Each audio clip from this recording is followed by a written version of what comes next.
આપનું સ્વાગત કરું છું। રાજકારણ ગરમાઈ રહ્યું છે। લોકસભાની ચૂંટણીના ગણતરીના જ દિવસો હવે બાકી રહ્યા છે ત્યારે એક પછી એક ઉમેદવારોની યાદી બહાર આવતી જાય છે।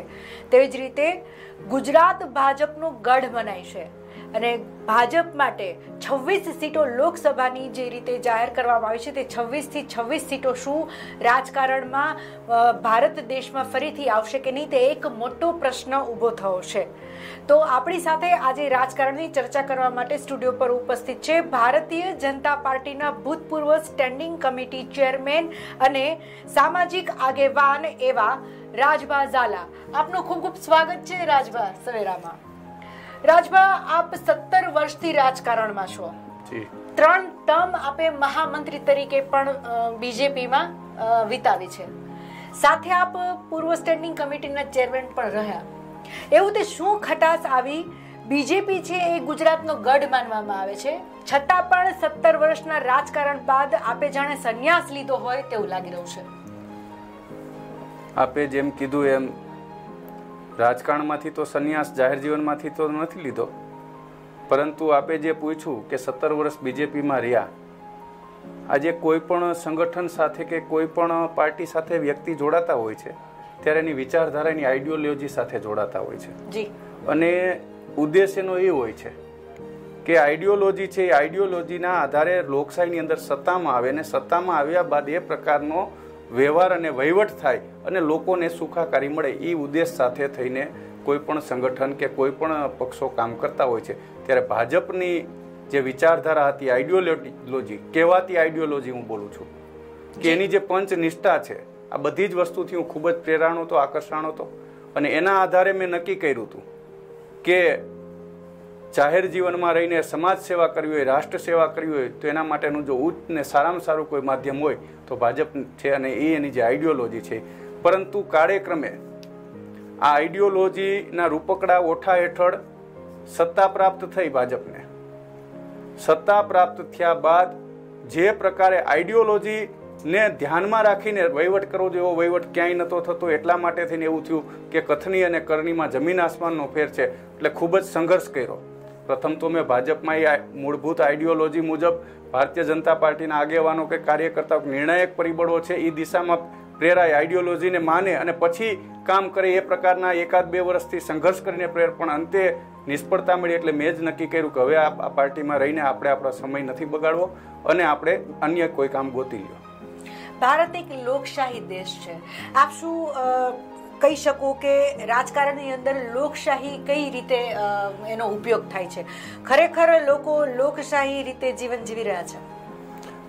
લોકશાહીના મૂળભૂત સિદ્ધાંતો હોય છે અને લોકશાહીમાં આપ જ્યારે પૂછો છો ત્યારે કે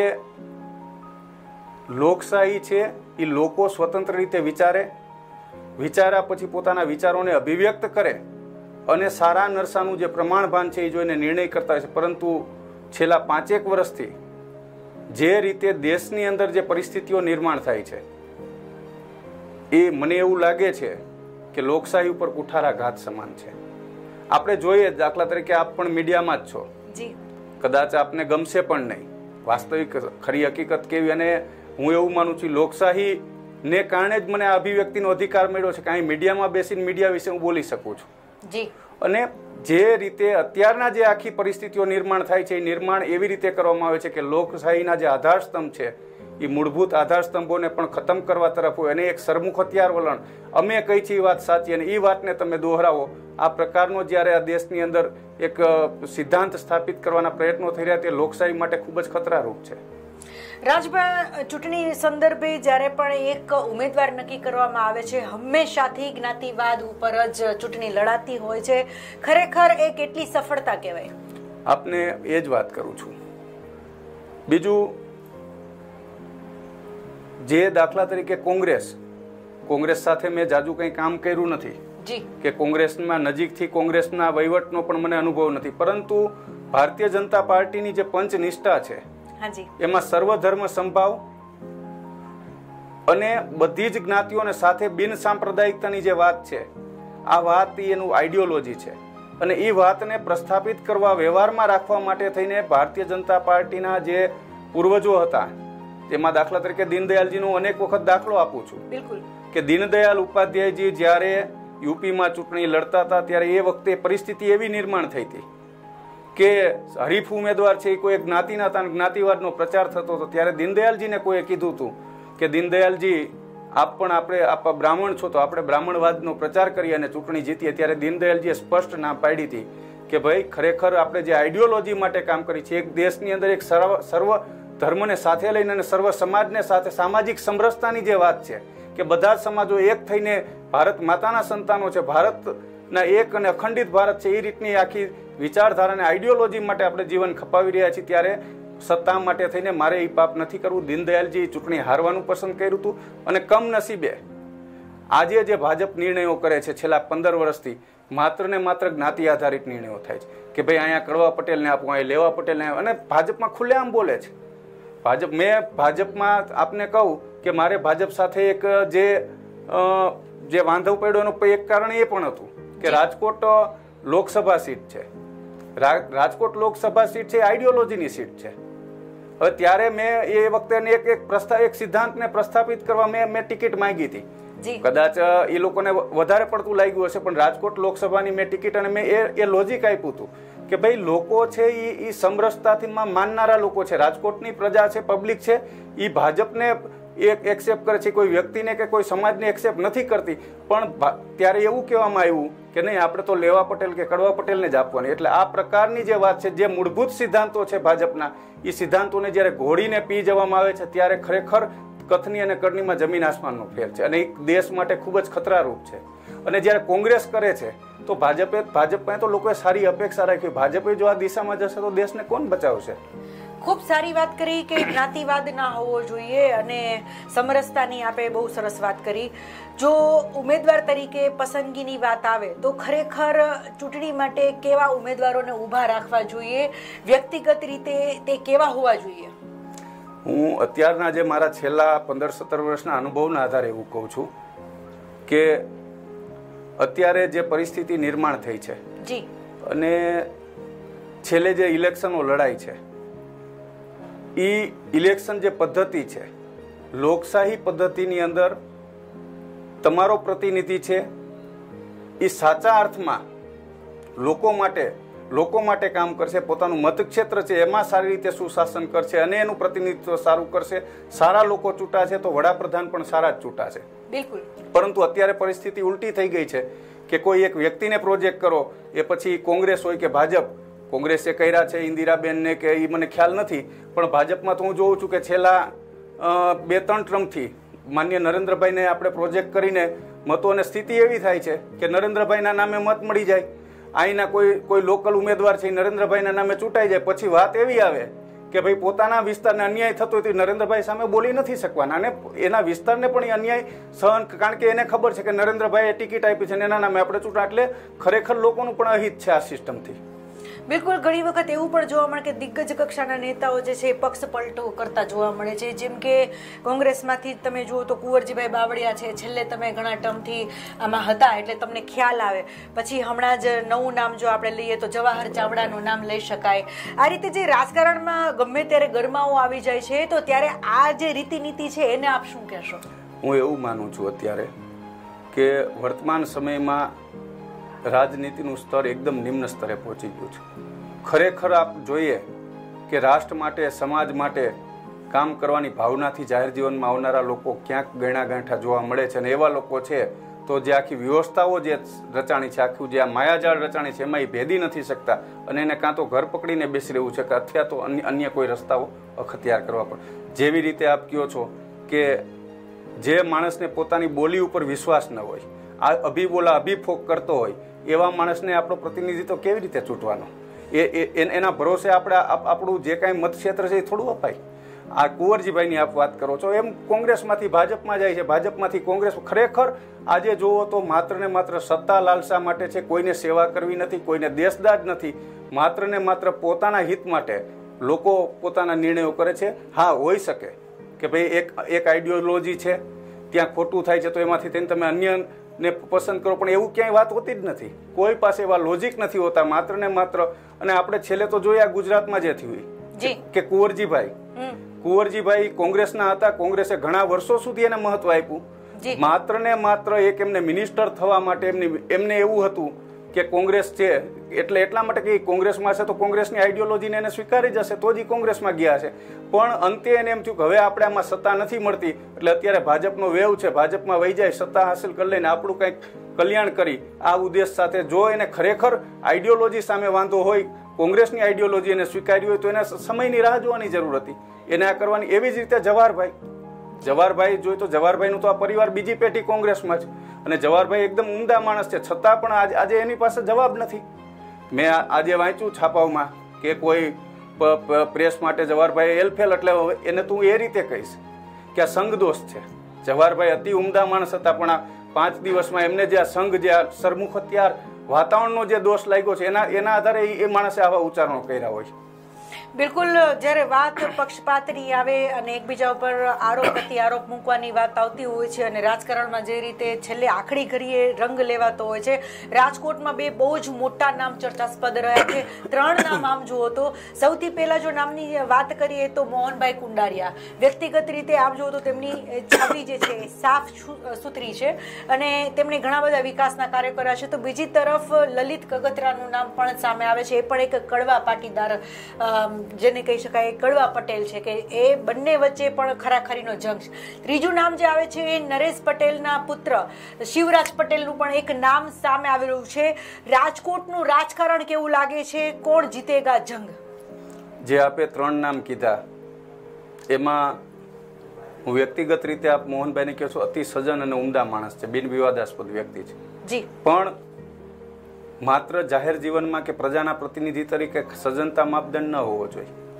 એને જરૂર પડે પોતાના પક્ષમાં પણ ધોકો પછાડવાની તૈયારી હોવી જોઈએ, પક્ષમાં પણ એને રજૂઆત કરવાની તૈયારી હોવી જોઈએ, પક્ષમાં પણ પ્રજાના હિત માટે થઈને એમને ઈ ખામી મોહનભાઈમાં જણાશે. એટલા માટે કે મોહનભાઈને એક વખત મંત્રી પણ બનાવી દીધા છે અને આપ સૌ જાણો છો કે મોહનભાઈનું ક્વોલિફિકેશન કે મોહનભાઈની જે લાયકાત છે અતિ સજ્જનતા સિવાય, કારણ કે મને ગમતું નથી મોહનભાઈ માટે કેવું, કારણ કે સજ્જન માણસ માટે પણ હવે જ્યારે પ્રજા સમક્ષ કહેવાની વાત આવે છે ત્યારે અતિ સજ્જનતા સિવાય જે પોલિટિકલી જે આવડત હોય, એક નેતૃત્વના જે ગુણ હોય એમાં ક્યાંક ને ક્યાંક મોહનભાઈ ઉણા ઉતરે છે. વાત રહી લલિતભાઈ કગથરાની, તો લલિતભાઈ કગથરા 100% લડાયક વ્યક્તિત્વ છે, એ સંઘર્ષશીલ વ્યક્તિત્વ છે. અને ત્રીજું જે આપ નામ દો છો તો મને એ 3માં જ્યારે કમ્પેર કરવાની, કારણ કે હું એ દિશામાં જ વિચારું છું.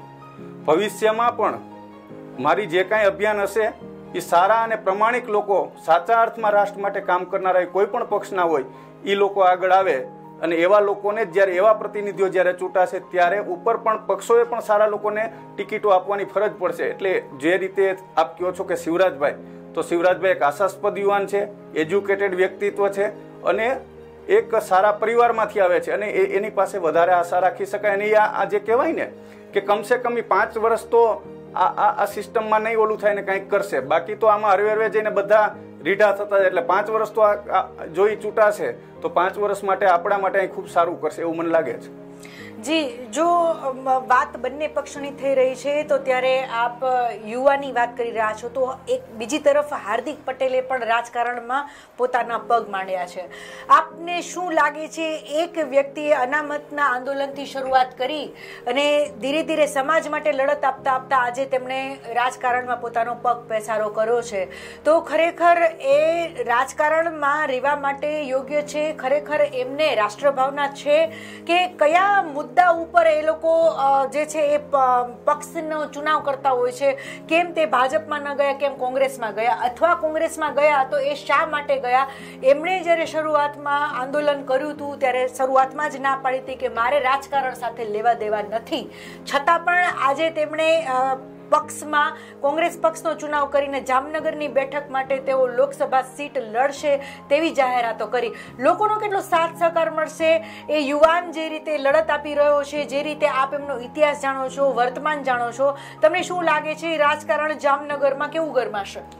બેન, એ જ કહું છું, કમનસીબી છે આ દેશની જી, કે આ દેશની પબ્લિક છે એ જૂનું બધું ભૂલી જાય છે અને જે વેવ્સ છે, અને અત્યારની તો પરિસ્થિતિ એવી છે કે સામેનો પક્ષ એક જૂઠાણું ફેલાવતું હોય તો એની સામે 3 જૂઠાણા ફેલાવવાળો વ્યક્તિ આવે તો અંતે જીતતું હોય છે. આ પરિસ્થિતિમાં લોકો નિર્ણય કરતા હોય છે. ત્યારે હું માનું છું કે હવે આ પરિસ્થિતિ સમૂળગી બદલે, આગેવાનો છે એ પોતે કરેલી વાત ઉપર કાયમ રહે અને ન રહે તો પબ્લિક એને સબક શીખવાડે. આ પ્રકારની પરિસ્થિતિ નિર્માણ કરવાની જરૂર છે. પણ અંતે તો બધા એને જોઈ છે એટલે એમાં કંઈ પરિણામ બહુ સારું હજુ દેખાતું નથી. પણ અંતે બે ખરાબ છે તો એમાંથી ઓછા ખરાબને લોકોએ સ્વીકારવો જોઈએ એવું હું માનું છું. બિલકુલ. આ જ વાત જ્યારે થઈ રહી છે તે લોકો પાસે ચૂંટણીમાં મતદાન કરવા માટે મુખ્ય મુદ્દાઓ આ વખતે કયા રહેશે? ખરેખર આ વખતે કે કોઈ પણ વખતે મુખ્ય મુદ્દાઓ તો દેશનું શાસન. જે કોઈ પક્ષ એ સત્તા હલાવી હોય તો એ સત્તા દરમિયાન એમને કરેલા નિર્ણયો, લોકોની સુખાકારી, લોકોનો વિકાસ અને લોકોની સલામતી, આ પ્રકારનું જેમને સારું શાસન આપ્યું છે એ શાસનને મૂલવીને લોકોએ મત દેવા જોઈએ. પણ કમનસીબે આ પ્રકારની જે વાતો છે એ થતી નથી અને એ જ ચોખ્ખું પુરવાર થાય છે. આજે દાખલા તરીકે હું ક્યાંય ઇલેક્ટ થયો હોઉં, માનો કે હું કોર્પોરેશનમાં હતો, તો મારે કોર્પોરેશનમાં બીજી ટર્મમાં જવું હોય તો મારે મારા વિસ્તારમાં જઈને એ જ કહેવાનું રહે કે ભાઈ મેં જો તમારા વિસ્તારમાં પેવિંગ બ્લોક નાખ્યા છે, તમારે આ પાણીની સમસ્યા હતી, તમારે અહીં પાણી પર, આ બધી વાત કરવાની. મારે ત્યાં જઈને એવું ન કરવાનું કે ઓલો આમ કરતો નથી, ઓલો. મારે મારી વાત, મારું જે રિપોર્ટ કાર્ડ છે એ રજૂ કરીને લોકોને કહ્યું હજુ અમને જે બાકી કામ રહી ગયા છે એના માટે અમને તક આપો. આ રીતનું જ હોવી જોઈએ શ્રેષ્ઠ વ્યવસ્થા. પણ કમનસીબે આ વ્યવસ્થા થતી નથી અને કંઈક ને કંઈક બવંડરો ખોટા ઊભા કરીને લોકોને બહેકાવીને ખોટા જે આખી વાતાવરણ ઊભી કરવામાં આવે છે એમાં ક્યાંક ને ક્યાંક હું માનું છું બે પક્ષો. અને બીજું આપને કહું કે અત્યારે જે ભાજપ છે જે રીતે પ્રચાર કરે છે સામે કોંગ્રેસ એટલી જ નિષ્ક્રિય છે. બિલકુલ. કોંગ્રેસની પણ ગુનાહિત બેદરકારી છે કે ભાઈ તમે જે કાંઈ મુદ્દાઓ છે, આજે ભાજપ છે એકલા ભાજપને દોષ દેવાતો, કારણ કે એ સમાજની અંદર, દેશની અંદર ખોટા મુદ્દાઓને પણ એને પ્રચલિત કરી દીધા છે. તો ક્યાંક કોંગ્રેસ નબળી પડી છે. કોંગ્રેસ એ મુદ્દાઓને જે ખોટા છે એને એક્સપોઝ કરવામાં, લોકો સમક્ષ લઈ જવામાં ક્યાંક નબળી પડી છે. ત્યારે આ ભાજપનું ફાવતું. એટલે બંને એટલા જ દોષિત છે. ત્યારે હવે લોકો સમજશે તો જ આ દેશમાં કંઈક સારા અને સાચા લોકોનું શાસન આવશે. રાજભા, વાત કરી રહી છું કે જ્યારે શાસક પક્ષ અને વિપક્ષની વાત આવે તો ત્યારે કહ્યું કે બંનેના થોડા વાંક છે. ખરેખર જ્યારે કોઈ સરકાર સત્તામાં હોય ત્યારે વિપક્ષની ખૂબ જ મોટી ભૂમિકા હોય. વિપક્ષ કેવો હોવો જોઈએ? ભાજપને નહીં ગમે પણ વિપક્ષ ભાજપ જેવો હોવો જોઈએ. વિપક્ષ માટે આ દેશમાં ભાજપ ખૂબ જ એકદમ પરફેક્ટ છે. જી. કારણ કે વિપક્ષ, ભાજપ જે વિરોધ કરવામાં ભાજપની માસ્ટરી છે, જે વસ્તુ ન થયું એનો પણ વિરોધ કરીને સામેના લોકોને સુવા ન દે એટલી હદે ભાજપ. એટલે ખરેખર આ દેશનું હિત કરવું હોય તો ભાજપને વિપક્ષમાં, મારું વ્યક્તિગત આવી આઈડિયોલોજી, મારા વિચારો છે કે ભાજપને વિપક્ષમાં, વિપક્ષ તરીકે ભાજપ ખૂબ જ શ્રેષ્ઠ છે. અને એ ઓલા લોકો, સામેના પક્ષ છે એને સત્તાવાળાને ક્યાંય હલવા નહીં દે એ પ્રકારનું એક વાતાવરણ ઊભું રાખશે. બિલકુલ. જ્યારે સત્તાની વાત આવે છે, બે ચહેરા અને મોહરા, એક તરફ નરેન્દ્ર મોદી તો બીજી તરફ રાહુલ ગાંધી. અને ખૂબ જ એક જે ચર્ચાસ્પદ વિષય રહ્યો આ વર્ષમાં 2018થી 19ની વાત કરીએ તો રાહુલ ગાંધીએ જે રીતે જનસભામાં ક્યાંક ને ક્યાંક ઉલ્લેખ કર્યો કે ચોકીદાર ચોર હે, અને બીજી તરફ નરેન્દ્ર મોદીએ પણ પોતે હિટ સ્ટ્રોક લગાડીને કહ્યું કે ચોકીદાર ચોકન્ના હે અથવા મેં ભી ચોકીદાર. તો આજે ગરમાવો આવ્યો છે રાજકારણમાં, એક નવું જ કેમ્પેન શરૂ થયું છે સોશિયલ મીડિયાની અંદર. શું કહો છો, કેટલું સફળ રહેશે લોકોને એટ્રેક્ટ કરવા માટે? જે અગાઉ મેં વાત કરી કે ચૂંટણીની અંદર મુદ્દા છે એ વિકાસના હોવા જોઈએ, તમે કરેલા કામોના હોવા જોઈએ. આ બધી વાહિયાત વાતો છે ને એમાં ભાજપની માસ્ટરી છે. રાહુલ ગાંધીએ કીધું હશે કે ચોકીદાર ચોર છે, તો એ કહેવા પાછળનું, અને બીજું ભાજપની એક મોડેસ્ટ ઓપરેન્ડી રહી છે. એ અગાઉનું કંઈ નથી, એ છેલ્લી વસ્તુ છે એ જ લોકો સમક્ષ એક્સપોઝ કરીને આગળનું બધું ભૂલવાડી દે છે. રાહુલ ગાંધીએ જ્યારે કીધું હશે ત્યારે ક્યાંક વહીવટમાં નરેન્દ્રભાઈ બેઠા છે, વડાપ્રધાનશ્રીએ ક્યાંક એવું બોલ્યા પણ હશે કે હું આ દેશનો ચોકીદાર છું, આ દેશનું અહિત નહીં થવા દઉં. અને ક્યાંક એમને જે કરેલી વાત છે એમાં ક્યાંક એમની નબળાઈ રહી હશે અને ક્યાંક એમનું પણ હિત હશે એવા આક્ષેપો થયા. એના આધારે રાહુલ ગાંધી એમ કીધું હોય કે ચોકીદાર એ ચોર છે. આપણે જોઈએ છીએ કે જે ઘટનાઓ ઘટે છે આ રાફેલ અને મારા ખ્યાલથી ચોકીદાર ચોર છે એ રાહુલ ગાંધી આ રાફેલ જે ગોટાળો થયો છે એના અનુસંધાને એ વાતને વગાડીને કહે છે. અને સ્વાભાવિક રીતે તટસ્થ રીતે મૂલવીએ. તો કોર્ટે પણ કીધું છે, કોર્ટમાં જ્યારે આપણે ઘટનાક્રમો જોવો તો એક વખત સુપ્રીમ કોર્ટમાં એ ફાઇલ ગુમ થઈ જાય, સરકાર એવું કહે કે ફાઇલ નથી, ગુમ થઈ ગઈ છે, અને એમાંય જે પ્રયત્નો ચાલી રહ્યા છે કે ફાઇલ સરકારે ગુમ કરી દીધી હશે અને અન્ય જેને અપીલ કરી છે જે કોર્ટમાં એની ઉપર ઓઢાડવાના પ્રયત્નો. એટલે ત્યારે સ્વાભાવિક કોઈ એમ કીધું કે ભાઈ ચોકીદાર ચોર છે, ત્યારે ખરેખર સારા અને પ્રમાણિક માણસે સ્વીકારવું જોઈએ કે ભાઈ મારી ભૂલ છે, હું શાસનમાં ક્યાંક નબળો પુરવાર થયો છું. પણ આ કમનસીબી છે, એવું કોઈ કોંગ્રેસે ના સ્વીકારે અને ભાજપે નથી સ્વીકારતું. અને આ પ્રકારના મૂલ્યનિષ્ઠ રાજનેતાઓ હું માનું છું કે દીવો લઈને ગોતવા જાવ તો ક્યાં દેશમાં મળે એમ નથી, મોટા મોટી દેશની. અને એ જે કીધું આપે કે હવે પછી સ્થિતિ એવી કરી નાખી, ખરેખર માણસને એમ કીધું હોય કે તમે ચોરી કરી છે, તમે ખોટા છો, તો એ વાતનું તમને દુઃખ હોવું જોઈએ, તમને શરમ હોવી જોઈએ. એના બદલે ભાજપની એક નક્કી કરેલી આખી જે સિસ્ટમ છે, ભાજપના કાર્યકર્તા છે, એને જે કહેવાય ને માનસિક ગુલામીમાં જીવે છે કે એ બીજું વિચારતા જ નથી કે અમે શું કહીએ છીએ. હવે એ લોકો એવું કહે કે મેં બી ચોકીદાર. અરે ભાઈ તમે જુઓ કેવા ઉદ્દેશ સાથે આપણે વડાપ્રધાનને ચોકીદાર કીધા છે. વડાપ્રધાન ઉપર આક્ષેપ થયો છે અને આક્ષેપમાં કંઈક તથ્ય છે કે ભાઈ વડાપ્રધાને આ પ્રકારનું કામ કરવા, ચોકીદાર તરીકે ન શોભે એવું કામ કર્યું છે એટલે એને ચોર કીધા છે. તો તમારે પણ ચોર થઈ જવું છે? કમસે કમ આપણામાં એટલું જમીર હોવું જોઈએ, આપણી સ્વતંત્ર એટલી બુદ્ધિ હોવી જોઈએ. અને આ હું સોશિયલ મીડિયામાં આ બાબતે ચર્ચા કરતો હોઉં છું તો એક ભાઈએ મને એવું કીધું. હવે મારે ને કોંગ્રેસને કાંઈ લાગતું વળગતું નથી, હું કોઈ કોંગ્રેસનો ફોલોઅર નથી કે હું કોઈ કોંગ્રેસનો કાર્યકર્તા નથી, પણ જે સાચી વસ્તુ છે એ લોકો સમક્ષ લેવા એટલે હું કોંગ્રેસના થઈ જાય, આ માનસિકતા એક ખોટી છે. અત્યારે એ ભાઈ એવી ડિબેટ કરે કે તમારામાં તેવડ હોય તો તમે એમ કહો કે હું પપ્પુ છું.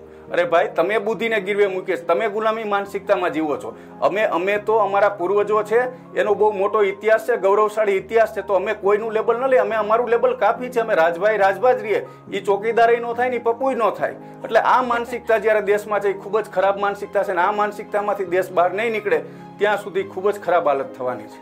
જી, ગરમાવાની વાત કરીએ તો ગુજરાતમાં લોકસભાની આમ જુઓ તો 26 સીટો છે.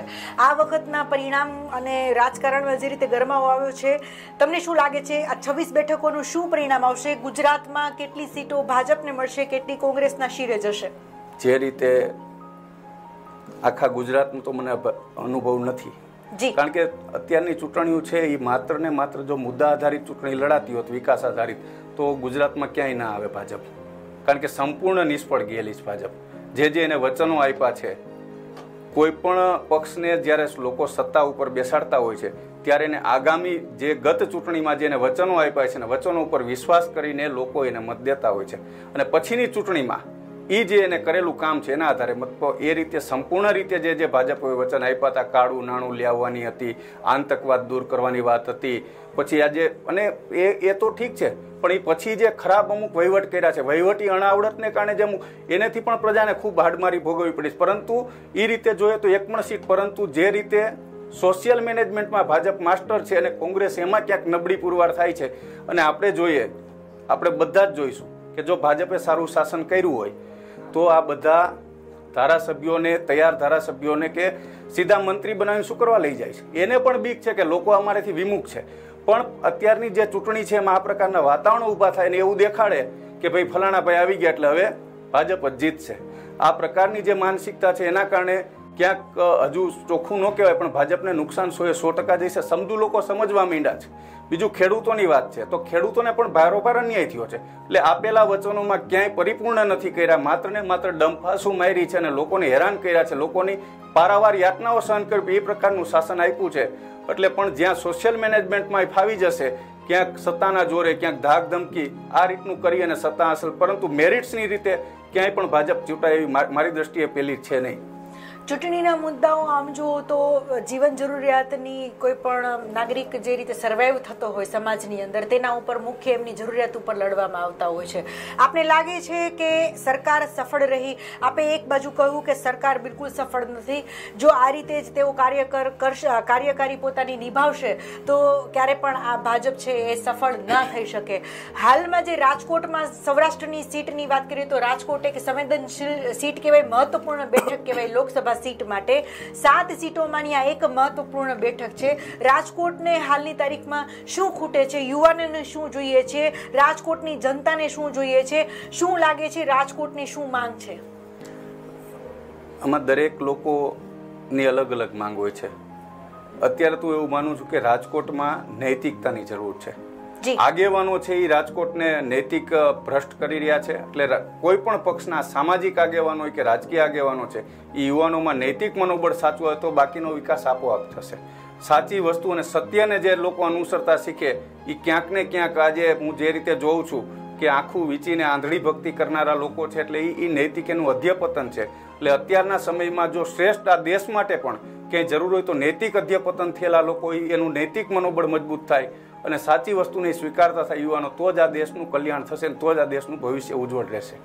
રાજભા, આપને ફરી તક મળે રાજકારણમાં આવવાની, તો આપની માનસિક તૈયારી કેવી છે? આપ શું ફરીથી રાજકારણમાં ક્યારેય આવશો ખરા?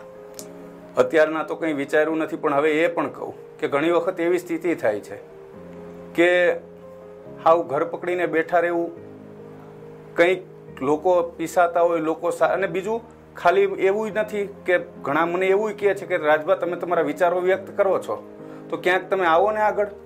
એટલે સમય આવશે ને એવું હશે તો ખરેખર, પરંતુ અત્યારની જે આ સિસ્ટમ છે પક્ષકીય રાજકારણમાં ક્યાંય સેટ થાવ એમ નથી. અને એટલા માટે કે સ્વતંત્ર રીતે રાષ્ટ્રનું હિત વિચારવાની વાત આવતી હોય, પબ્લિકનું હિત વિચાર, તો એમાં પક્ષો, પરંતુ એમાં ટેમ્પરરી રસ્તો તમારે કરવો હોય તો ઓછો ખરાબ હોય એ રીતે કરીને નિર્ણયો કરવા પડતા હોય છે.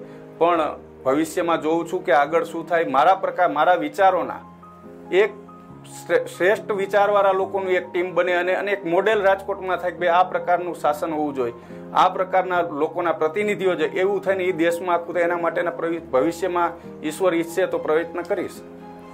ખૂબ સરસ રાજભા, તો રાજકારણના લેખાજોખાની આપણે વાત કરી. આપ ખુદ એક સામાજિક આગેવાન પણ છો, ઘણા બધા પ્રશ્નોને સમજો પણ છો, અને ગરિમા સાથે આપ એવા પ્રશ્નોની સાથે સંકળાયેલા હોવા છતાં આપને એટલી કોઠાસૂઝ પણ છે કે કેવી રીતે સંકલન કરવું.